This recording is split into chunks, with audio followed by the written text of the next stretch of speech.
Varicose veins కి సరైన చికిత్స కోసం సంప్రదించండి ఎవిస్ హాస్పిటల్. నమస్తే రమగారు. నమస్తే జయ. రమగారు, తిట్లు శాపనార్థాలు నిజమవుతాయా, తగిలేస్తాయా చెప్పండి. తగులుతాయి. ఇప్పుడు పిల్లల్ని తల్లులు తిడుతూ ఉంటారు, అవేం తగలవు, అది ఉట్టి తిట్టే. ఆ క్షణానికి మనసులో నుంచి రాదు కదా, తల్లుల్లో వచ్చిన ఉద్రేకం వల్ల వస్తాయి అంతే. దాంతో ఏం అవ్వదు. కానీ మన పెద్దవాళ్ళు చెప్తారు, పిల్లల్ని తిట్టేటప్పుడు కూడా పెద్దవాళ్ళ తిట్లు దీవెనలు. తిట్టేటప్పుడు కూడా దీవెనే అనుకోవాలి. కానీ సాయంకాలాల వేళ అది దీపాలు పెట్టేటప్పుడు తథాస్తేవతలు తిరుగుతారు, అట్లా తిట్టద్దు పిల్లల్ని అంటారు, కేకలేయాలి. అంతేగా నువ్వు బాగుపడవు అనకూడదు, నువ్వేం బాగుపడతావు అనొచ్చు.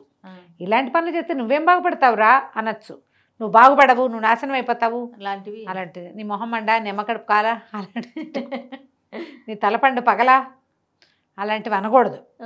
కానీ అవన్నీ తిట్లు సహజమైన తిట్లుగా ఉంటాయి కదా. మనం ఎన్ని తిడతాం అందులో, ఒక విడిదుంపదేగా కదా. మా ఆంటీ ఒకటి మొదలారా అంటారు, దీని మొదలారా అంటారు. ఆరటం అంటే పోవటమా అంటే ఏం కాదమ్మా, అది తిట్టు కాదు దీవెనే అంటుంటారు. మేమక్కడ బంగారం కాను అంటాం, తిడతారు.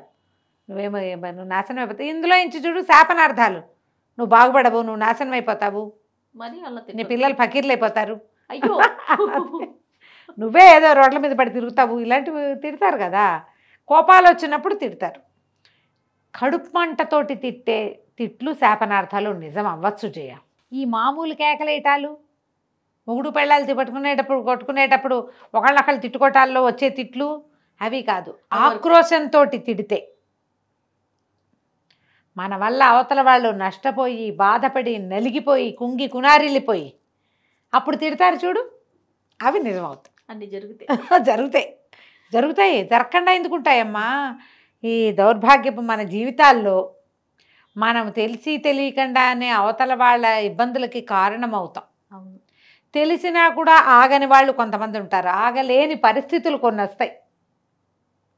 ఈ అవతల వాళ్ళు నలిగిపోతారు, దాని కింద పడి వాళ్ళ తిట్లు వాళ్ళ ఏడుపు కొట్టదు మనకి.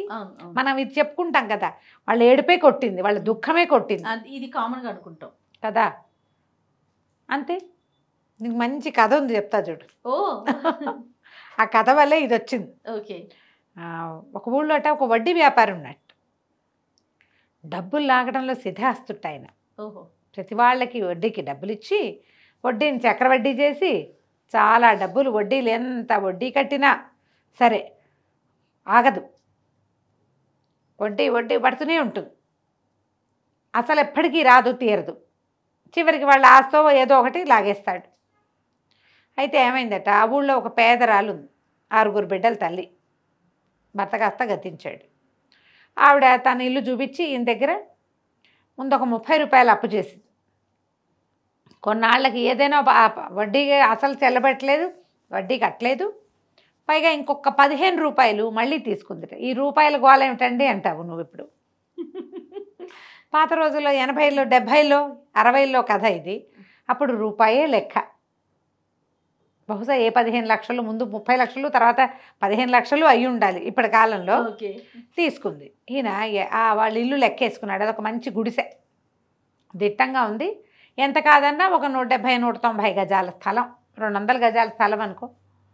ఈ 200 గజాల స్థలము దీనికి సరిపెట్టి లాగేస్తే పోతుంది. 200 గజాల స్థలం ఇంచుమించుగా ఒక 100-150 రూపాయలు చేసేది ఆ రోజుల్లో.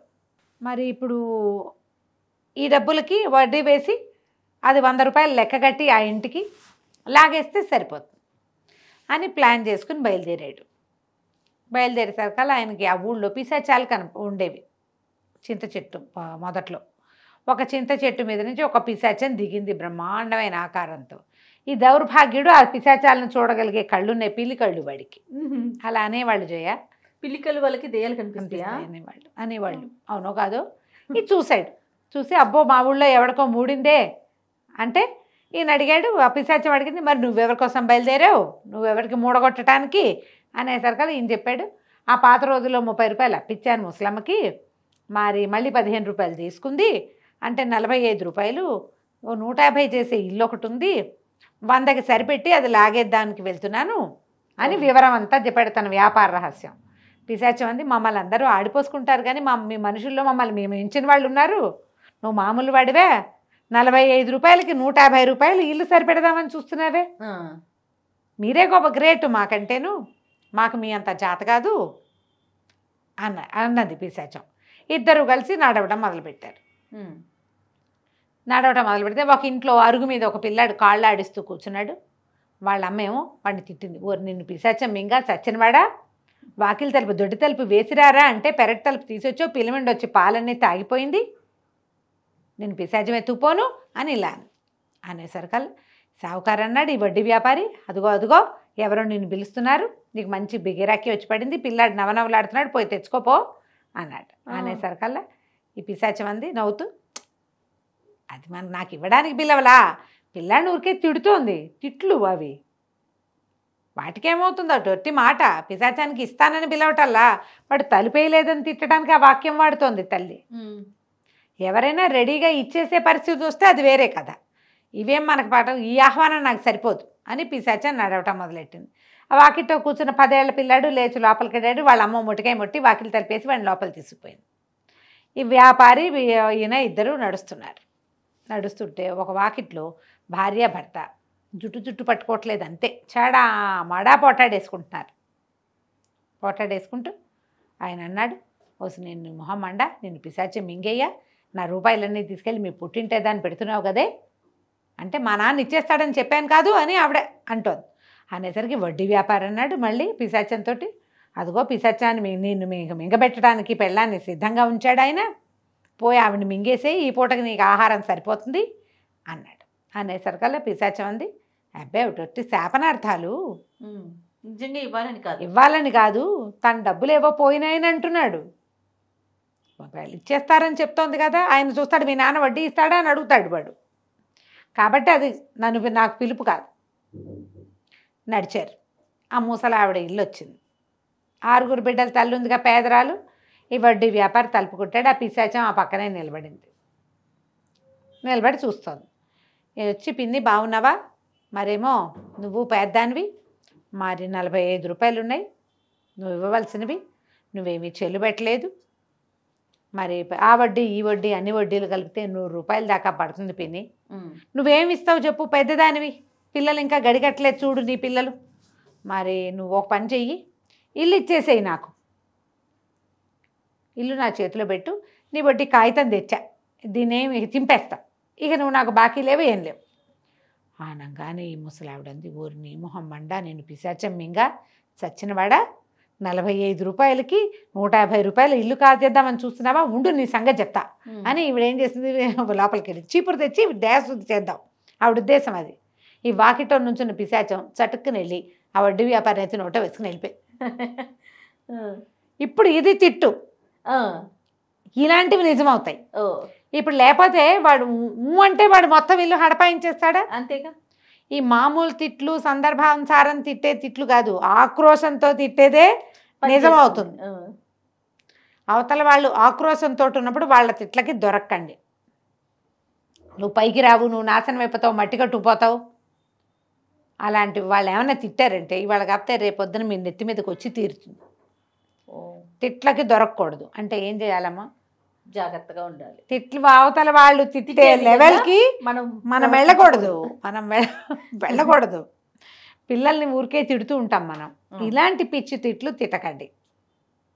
సాయంకాలాలు తిడదాం, వాళ్ళు మండిపోతుంది అని పాడు చేసేస్తున్నారు, నాశనం చేస్తున్నారు, ఇల్లు శుభ్రంగా ఉంచట్లేదు, బాగా చదవట్లేదు, ఏదో ఈ పిల్లల్ని ఏమంటారంటే జనరల్గా అనే మాట చేయ, వాడికి మార్కులు వచ్చినాయి, వాడు కలెక్టర్ అవుతాడు రేపొద్దున, నువ్వు అడుక్కు తింటావు, పందులు కాసుకోవాలి నువ్వు అంటారు కదా, అడుక్కు తింటావని, పందులు కాసుకుంటావని, పనికి మాలిన వాడవని, ఇలా పిచ్చి తిట్లు తిట్టకండి. ఏమవ్వాలనుకుంటున్నావు నువ్వు ఈ కాస్త చదువుతోటి అని కనుక్కోండి, వాడే చెప్తాడు. నేను పెద్దయ్యాక ఐఏఎస్ అయిపోతా అంటాడు, తథాస్తు దేవతలు అప్పుడు దీవిస్తారు. నువ్వు అడుక్కు తింటావని నువ్వు అన్నప్పుడే తథాస్తు దేవతలు దీవిచ్చారనుకో, అప్పుడేం చేస్తాము, అదే కదా. అందుకని అలా కాకుండా పాజిటివ్గా తిట్టండి.